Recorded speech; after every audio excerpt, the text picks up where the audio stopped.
Welcome to the final movie Monday of Studio Ghibli month. It's weird Yay! that we actually have like five things that we watched in a month. Yeah, I know. It's a little bit weird because I'm now so used to having the off week. Yeah, Yeah. yeah. Well, especially weird for us. So yeah, disclaimer: we're actually watching this like only a couple days after we watched Howl's Moving Castle, just doing our schedules. So especially for us right now, it's just like, eh. But yeah. So we watched Princess Mononoke. Uh, and I have one thing to say to you. Oh boy. My, Yeah. you are weak. Oh my god. I was I expecting so much worse. I'm still freaked out by it though. I Okay, don't know what it is, his face but does I is look kind of weird. Okay, I but did not find No Face scary. But I find the deer god scary when he has like the flat face and not like the deer like face because he does have it sometimes. okay, yeah, he does look a little off, but I think it's I think it's the eyes. The yeah, eyes no, The eyes are fuck pretty. me up. Yeah, they the eyes. are weird. You're still weak. Because like, okay, here's the thing. I realized I had some like image like buried in the depths of my mind that I must have seen somewhere.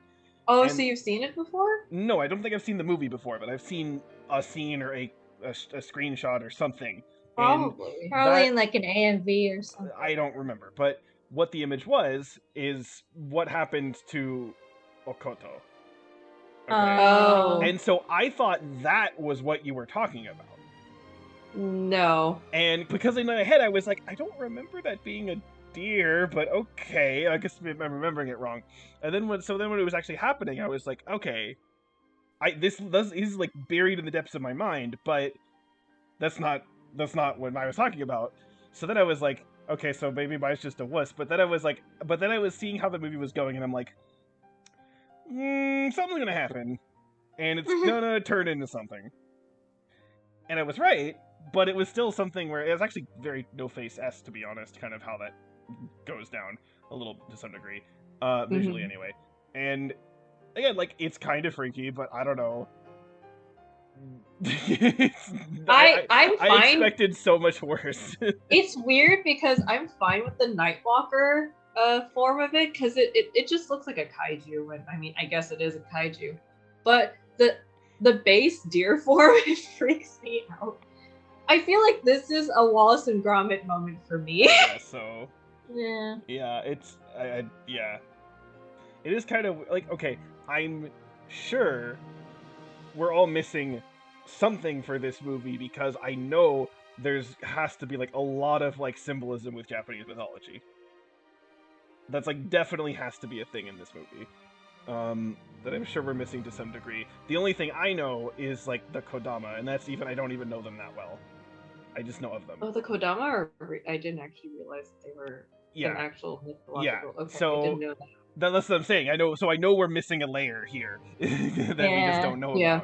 about. Which actually, funny story. I knew someone in like middle school and high school whose last name was Kodama, and then I learned about what Kodama were, and I was like, "Huh, that's weird." But yeah, so there you go. There's some stuff like that that I'm sure is like a thing. Um, it's kind of funny because I actually know. Um, I believe there's a Celtic deer god that's also supposed to be like a god of like life and death or something. Mm-hmm. I Oh, think that's it's kind of called cool. like I'm not gonna pronounce this right, like Kernunos or something. I don't know. I know how to spell it, not how to pronounce it. Um, and I only really know about that actually due to an SCP article. But anyway, but yeah. So like, there's sure there's a bunch of interesting stuff like that you could get into that we just don't really know about. But for me, I think the most compelling angle of this, especially compared to the others that Mm. we've watched, is there's just sort of this overall air of mystery. It's not really the story isn't inherently a mystery, but like this the overall tone of it is this tone of like we don't really know what's going on. Mm. And I you think know, that the setting helps with that. yeah. Yeah. Yeah. And I think that works really well in its favor. Um it's definitely a very different vibe from like Kiki's delivery service. Yeah, you see like heads fly off and Yeah, no, shit. that was so surprising to me when that first happened. I was just like, oh, okay, not what I was expecting. Like the heads falling off. Like the The arm getting arms I know, I'm falling just like, off. oh, okay, that was the thing. It's just, it's so sudden and out of nowhere. It's honestly. Yeah, it's just like suddenly you have some like Higurashi shit, and then it goes back to like, okay, yeah, we're in a forest and we're trying to figure out what's wrong. Yeah. But let's kill more people, yay!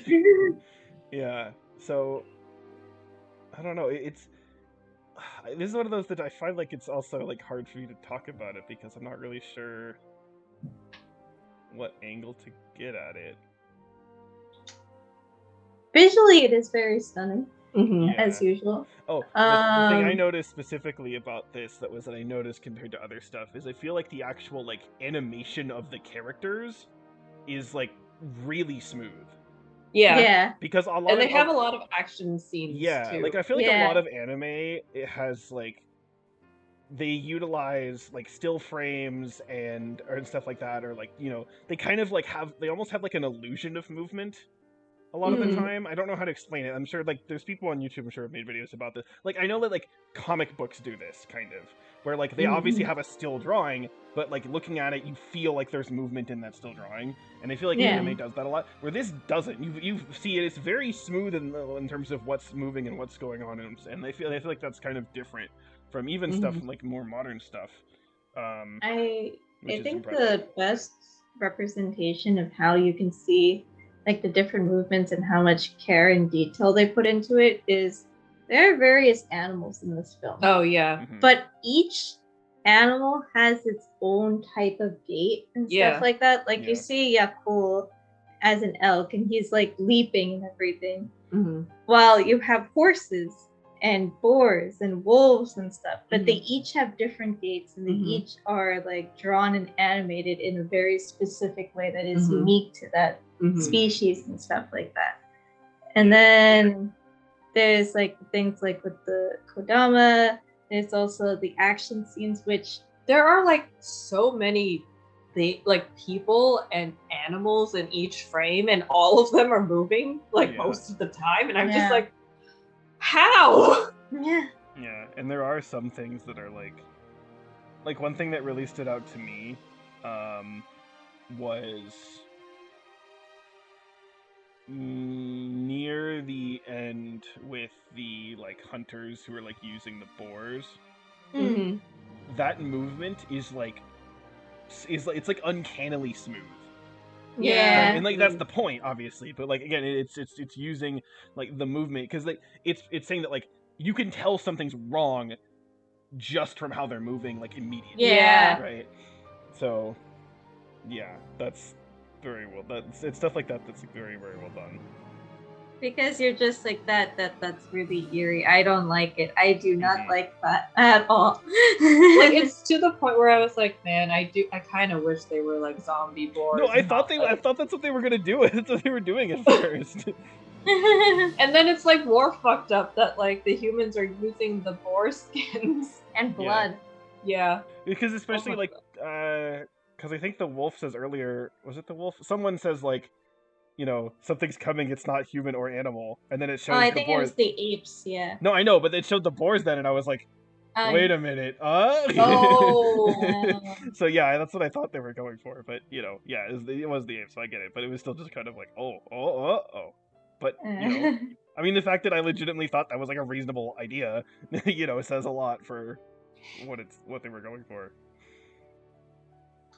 I think I guess going on a slightly different topic with it, I guess one angle that I find interesting with this film is that it's, you know how you have your traditional like environment movie and stuff, like we gotta save the environment and everything, and it's usually with oil and whatnot. There's usually some kind of oil spill or noxious gas and everything, but you kind of feel like throughout the entire film that they're basically just spearheading it into you.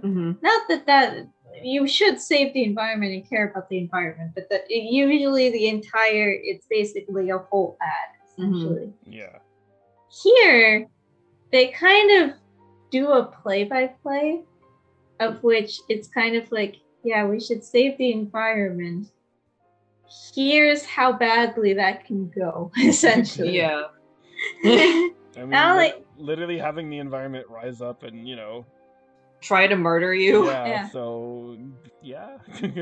but also doing it in a way where, like, because the ironworks, even though they have caused, like, the most damage and whatnot, they still treat them as people, where it would have been very easy to have just villainized everyone. I think it is interesting how this movie does actually like take the time to be like, we need to do something, but I know it's also difficult to, because sometimes your livelihood depends on something that's bad, or maybe you're just in a position where you can't really do much.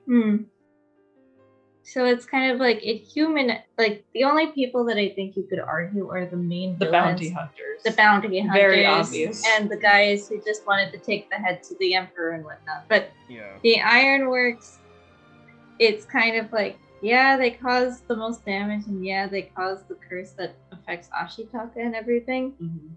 But you also understand their angle of it too. And while it's not inherently a good angle, at the end of the movie they also realize, okay, we need to, if we want to sustain ourselves and actually be like, after everything we've seen and everything, we need to change our game plan, essentially. So I think I appreciate that angle that it's taking and everything, and I don't think there's many other environmental movies that are like that. I know Ghibli, and it definitely is very, you can tell the environment. I mean, we saw Nausicaa and stuff like that, but I think this movie does it a little bit better with that. Yeah, it's done very well in that sense. And you see that not only is it, of course, the idea that it's necessary for the people's like livelihoods, but also it goes to show that like the people there are just like doing their job, and they're just like, we're just doing this, and it shows that like it's not their fault, right? So especially since they were all outcasts in society and stuff too. So it's like their way of being like, see, we got something, we are useful, we are humans still. But then there's the opposite side of that too. I think, at least from what I have seen, this is probably the most like complex movie, like in terms of not just like animation and stuff, but I think just the way it's presented and the messaging, because I think trying to balance between like, we should do something to help the environment and we should also take like societal needs into account, that's really hard to do. The other message that I thought in this film that was interesting, that I don't think I've seen in many other films, that at least that center on the environment and whatnot, is the idea, because there's several points in the movie, especially the latter half of the movie, where the characters are like, it's all over. We don't have, like, there's San, where she was like, the forest is gone, there's nothing more we can do now. And then there's the part with the ironworks, where the guy is like, what are we going to do? The ironworks is gone and stuff. But in both cases, there are characters that tell them, no, it's not all over, we're still alive, we can still try and do something about this. It's not like a make or break kind of thing. It's like we can still, it may not be great, it might not be like an easy road, but we still have to try it. We can still keep trying and doing something. Yeah, like that's the thing, because this is definitely something that I see in regards to like climate change stuff now, where there's this sense that like, and honestly I think this is kind of a fair feeling, is that like nobody's gonna really do anything and we're kind of fucked, right? But like the thing is, even if that's true, that doesn't mean that like we should just stand back and let it happen. Right, because again, it's like the idea is like, well, I like, honestly, do I think it's likely that we will like stop really, really bad things from happening? No, I don't. But we can still do what we can and stand at least hope things can get into gear. Even if it's late, it's still better than, and it sucks that it will be late. It almost certainly will be late, but it will not be never, right? Yeah. And so that's the point. And so, it's minimizing the suffering as much as possible. And look, is it going to be good? No, but it can be better. So, yeah. And maybe one day we can find a way to reverse it too. But we gotta get to that day. Yeah. So, because it's cynicism can easily turn to defeatism, and I don't think that's fair, despite the fact that even though pretty much everyone who is defeatist, I would say that pretty much everything that they say is not wrong.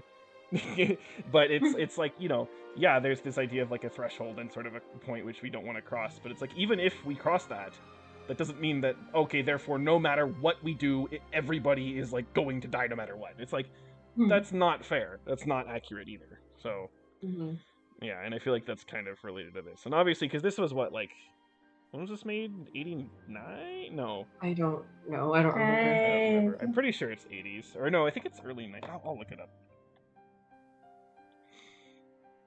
But so I'm not sure if I'm sure it's probably, I don't know if it's specifically a climate change thing, because I think that didn't really get into steam until later. But I mean, there was environmentalism in general that was going on, so it was probably more their angle at the time. But 97, later than I thought it was. Okay. So okay, yeah, environmentalism would have definitely been. I guess we're just used to having a lot of Ghibli movies that are pre-90s. Yeah. I mean, it's still still very impressive animation wise. Yeah.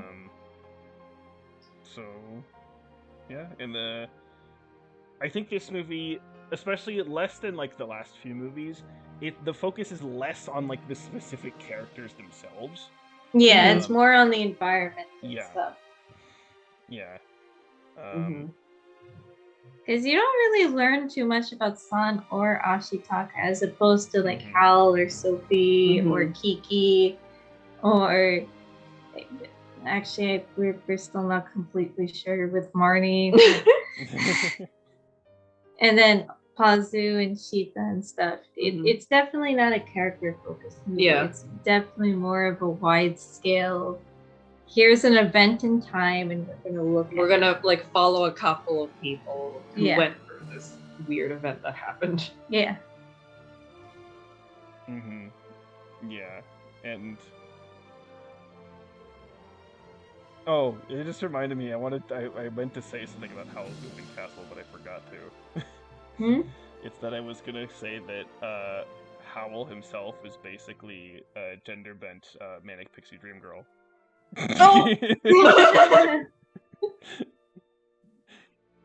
Anyway, back to I just I was gonna say that, I forgot. I think this actually is another movie kind of like Kiki's Delivery Service, where the title is kind of odd, honestly. Yeah. It's not really about her that much. Yeah. No. Yeah. Which I think is interesting. I wonder if maybe a more appropriate title would have been something about the deer god. Yeah, but I guess that would have given too much away.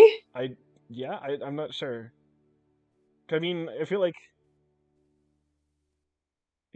don't know. It's just, again, it's sort of an interesting choice to focus on her for the title. There was the legend of Princess Mononoke. It could be, yeah. It's this is a legend about her. This is the story and whatnot. See. Yeah, but no, the title is just, that is the title. It's not the Japanese one is actually the same. Yeah. For one. So, I don't know. It's interesting. But yeah, it was a different, like I said, it was a different vibe, and so it's kind of hard for me to directly compare it to some of the others. It's up there though.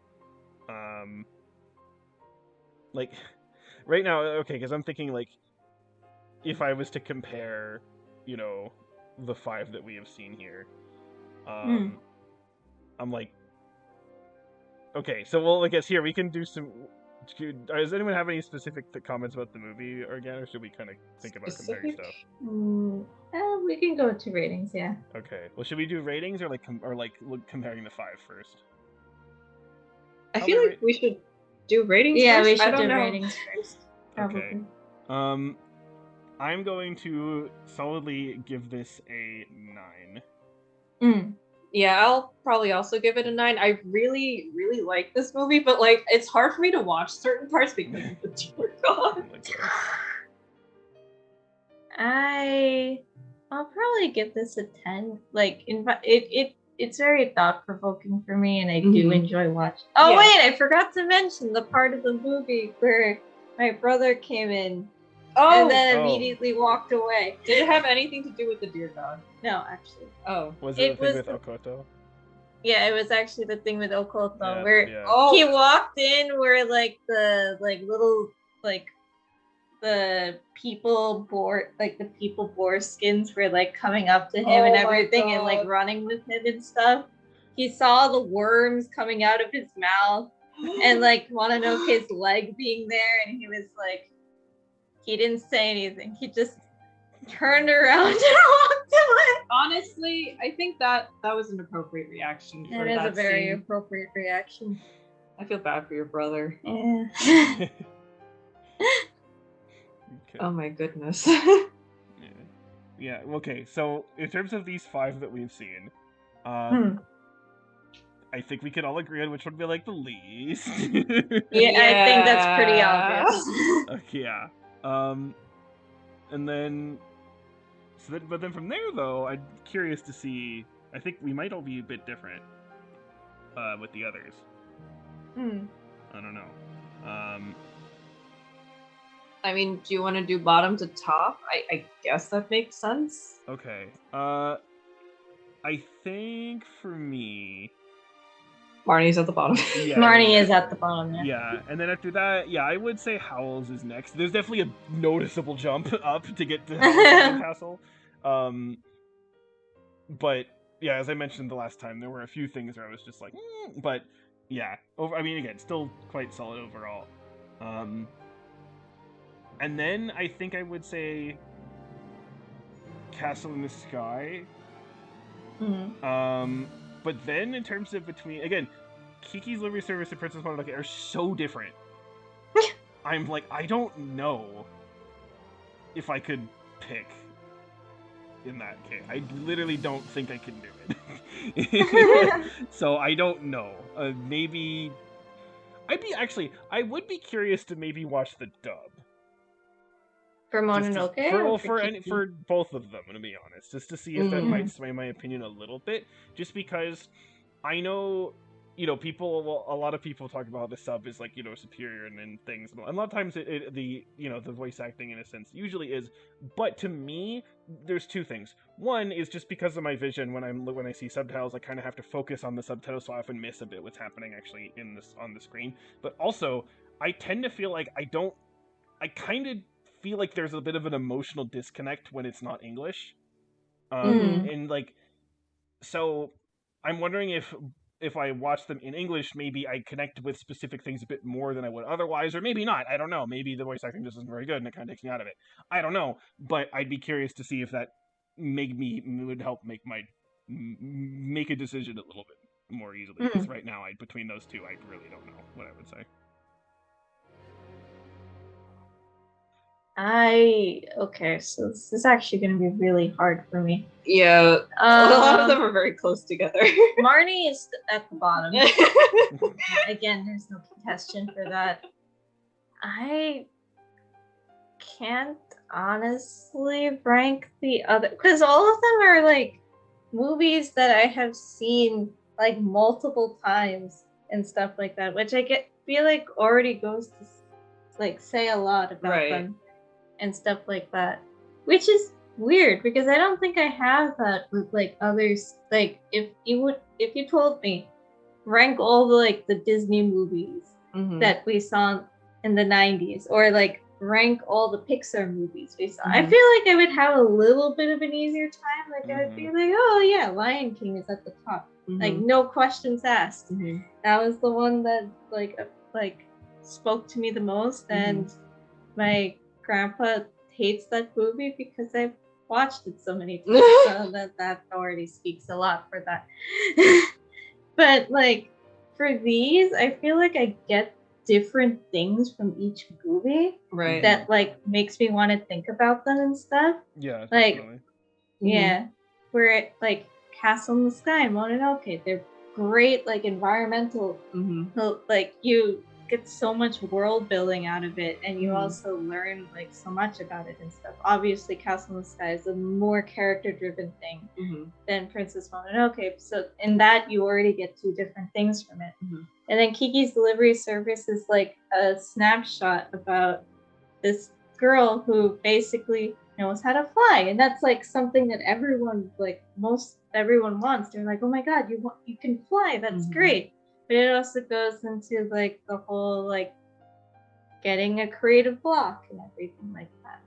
And then with Howl's Moving Castle, it's just like a very visually like stunning piece and everything, and you kind of also learn about, it's definitely the most war heavy focus of the thing, of which you again get like world building, and you also see this like family, this like makeshift family basically coming together and everything like that. So, and then there's Marnie, where I didn't really get anything from it. So Confusion. You got confusion and gay vibes. I understood Yu-Gi-Oh better than Marnie was there. I don't know if that's saying something.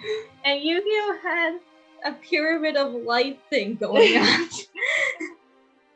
So yeah, I don't think I would be able to. I feel like if you asked me in one moment, I might say one movie, and then if you asked me in another moment, I would say a different movie. Yeah, like there was definitely a point of time when Kiki's Delivery Service was my favorite Ghibli movie, and then there's another point of time where Castle in the Sky is my favorite Ghibli movie, or Howl's Moving Castle, or Princess Mononoke, or Ponyo, or actually I don't think Totoro was. I haven't seen Totoro, but that's fine. I've only seen it once. Anyway, yeah. So, I guess I fall somewhere in the middle where I know my bottom one, which is Confused Gaze, and then I know like my favorite one, which is Castle in the Sky, but in the middle, I kind of feel like that kind of like cycling of it also depends on like what you're in the mood for sometimes too. Because yeah, I think I remember the first time I watched Princess Mononoke, I was like, okay, yeah, this is a cool thing about why did his head fall off? And then I think the interesting thing about Ghibli movies is that if you watch them and then come back to them later, you usually get something different out of them. Yeah, definitely. Or like sometimes you go into a movie and you don't actually expect what you get out of it. So I think it's really hard to say, like, I guess at least in the middle, because I guess the one you don't really like that much and then the one you like a lot, it's a little bit easier to define those, but the things in the middle is a little bit more difficult. But yeah, that's fair. I would say this was a pretty successful month. We only had one dud, and that was mostly because we were extremely confused. Yeah, and like again, I would still say though, it's not like that bad. Like, it's not a bad movie. It's not a bad movie. It's just a very strange movie. We've seen much worse. Yeah, we've dealt with. I mean, I made the comparison to Yu-Gi-Oh, but I mean, you see the ranking of how we ranked Yu-Gi-Oh compared to Marnie was there. Visually, Marnie was there is a much better, visually appealing movie, and they did have some really good points with it. It's just that the story is the overall package is dropped. Yeah. Yeah, they could have done a little bit better with the story. Yeah, but yeah, overall, definitely, yeah. When you watch when you watch 5 movies and the median overall score is 28 out of 30, yeah, you did good job. So, yeah. Well, it'll be interesting if we do another Ghibli month in the future. Oh god, what do we have left? I guess we have some of the lesser known ones, yeah. And then Totoro. I have watched Totoro. I've watched like I think 2 or 3 other ones. But yeah, so that'll be something. Yeah, I've Interesting. watched Totoro and Ponyo. And Oh yeah, Ponyo is another one. Ponyo's really cute. I think that's it. I've watched Whisper of the Heart. We've all watched Spirited Away. Cat Returns. Ponyo Arietti from Up on a Poppy Hill I've actually seen. Okay. And Yeah, that's that for me. It's only Ponyo and Totoro. We could watch Grave of the Fireflies. No. Tara doesn't want to watch it. We can watch Grave of the Firefly. I don't think she'll want to watch it. No. I am not. I do not seek out movies that will definitely pain me. I did not want. Let me put it this way: I didn't want to watch Marley and Me for the same exact reason. Oh yeah, that movie is devastating. Don't watch it. I didn't want to watch Marley and Me. I didn't want to watch Where the Red Fern Grows because I know all of the. I read the Where the Red Fern Grows and I already cried at the end of that. I don't need more tears. All right. Well, in any case, I feel like Valen, you should be the one to announce what we're watching next, as this is something that has been on your mind for over a year now. It has? Wait, now I'm confused. Oh wait, no. We have to do the show before we announce. Oh, never mind. The last movie. Cut that out. All right, the show. Oh, okay, yeah. So it's my turn again, and I originally had one lined up, but then I changed my mind because okay. So originally I was gonna pick a different animated show from a different place in Asia, but I'm going back to anime. We're staying in anime land for a little bit longer. You're so predictable. We're gonna change tone completely. Oh. This anime, I don't know, you might have seen it like floating around on Twitter or something, or like someone talking about it, but it's brand new. Everyone loves it. It's really funny. ReZero. We're gonna watch Spy Family. Oh. By the time this airs, I think episode 8 will be out, but well, we only need 6 of them, so it works. It'll be fine. Okay. I have never heard of this before. Oh, this will You're be interesting. in for a treat. Okay. Don't look anything up. Well, I'll have to find a poster, but that's it. Yeah, just find the poster. Just find the poster, but don't read up on anything. Okay. But yeah, this is. I just want to see what your reaction to this show was, because I was incredulous about it at first. Yeah, I guess I should. So I was like, Mike, we should watch this, because I had always like heard people like recommend the manga and everything, and I never got the chance to read the manga, and then I had forgotten about it for a little bit, and then I heard about the anime, and I was like, this is perfect. I want to watch the anime and stuff like that. So I was like, Mai, let's watch this. And Mai was like, oh, okay, we'll watch the first episode. I was won over in episode 1. Okay.